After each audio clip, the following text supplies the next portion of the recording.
Hello again. So what I want to do in this video is just explain what it is I'm trying to do with my Twitter account and the charts that I post and the videos that I post, and also what I'm not trying to do. So we've got a gold chart here. It could be the chart for one of the miners. It could be a chart for, well, for pretty much anything actually. But I focus on gold, silver, uranium, um, cryptocurrencies, particularly Bitcoin, Litecoin, Ethereum, and Ripple at the moment, and the price movements of the US dollar index. So those are things that I'm focusing on at the moment. That may change as we sort of move forwards, but that's where we are now. So this is a chart for gold, and if we zoom right in to the last month's price action, after um, change the price scale so that we can see what's going on here. Just bear with me. Right, so what I'm not trying to do is advise on these small movements up, down, up, down, up, down, which take place on a daily basis or hourly basis. What I'm trying to do is when these movements form a trend and reach an important inflection point, turning point, I'm trying to identify those turning points so that you can be on the right side of the trade. So all these small movements, I'm not attempting to apply any techniques or methods to try and sort of pick out how they're going to resolve. What I'm trying to do is look on a bigger time scale. So if I zoom out to maybe 6 months, and this is where I can start sort of applying some of the techniques that I've developed. So price moved up quite substantially, as we all know, with the precious metals, and reached a high point up here back in August. At that point, the price was extended, and the indicators were very high, and I'd been calling for a likely pullback consolidation, whatever you want to call it. And we've had that pullback consolidation, and we may well have a breakout on our hands here. So the techniques that I'm using are trying to identify these breakouts, because after such a good period of consolidation and knowing that we're in a bull market means that this is going to continue steadily upwards as the bull market continues to develop. Now, hopefully, a lot of people are already invested in the precious metals market and are holding their positions for a longer period of time, like myself. Can also sort of see on this chart that you have to just be a little bit cautious, because you could draw a resistance line here. So the type of advice that I'm giving is for those people who are wanting to add to their positions which are already established in the precious metals markets, or for people who are entering the precious metals markets and trying to do it at an advantageous point. For example, if you look back through my posts on Twitter, you'll see that I've since August I've been identifying the potential for the price to drop down to the 1800 area. I'm not going to say exactly 1800, because prices can overshoot a target, or they can turn up, just before that target is reached. But that's the general area that I'm expecting, or was expecting, price to retrace to. Now that's open to some question now and some debate, because if that was a breakout, then it may be that price only comes back to test this breakout level over coming weeks, rather than getting back down within the falling wedge.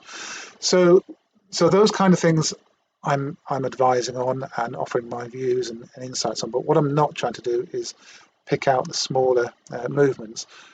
I'll move on to the long-term chart for gold, and this is really what I'm focusing on and trying to highlight, is that there is a much larger pattern in the precious metals markets and in other markets as well, where you have these regular repeating cycles of low points. Low point in 2000, 2008, 2016, and so you only have to do a bit of simple arithmetic to work out when the next low point is going to be.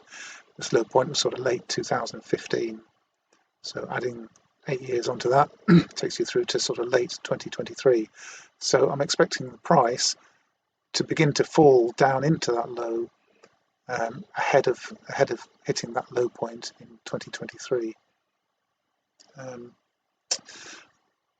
And you can see the larger patterns on here as well. I've identified a large arc that formed over many years in the 1980s, 90s, and early 2000s, and another one which has been forming over the last 10 years or so, and supporting evidence from knowledge of cycles, knowledge of the how the indicators operate, the stochastic and CCI and MACD indicators, for example. And if we go back to the chart for, let's have a look at the last 12 months, you can see how that all sort of fits together. And by looking at these sort of slightly longer time frames, that's what I'm trying to sort of advise on when to be cautious and when to be optimistic. And this same sort of process applies to the individual minor charts as well. Identifying when we hit a support line is a good point to take a position.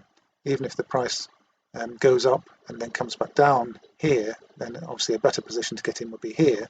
But this point here is better to be getting in than it is right up here at the top. So identifying when we're becoming overstretched and need to become cautious is part of what I'm advising on, or trying to offer my views and opinion on.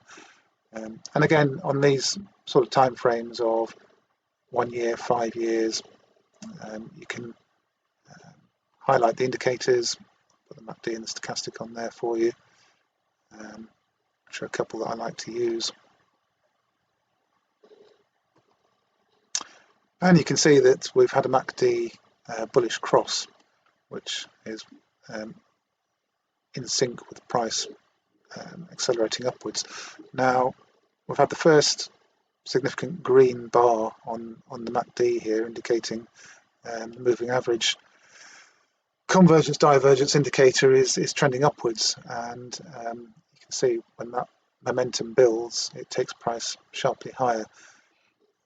Now, it could be that this upper resistance line is significant and turns price back down. So we'll see how price indicates in the sort of 1940, 1945 area when it gets there, probably on Monday.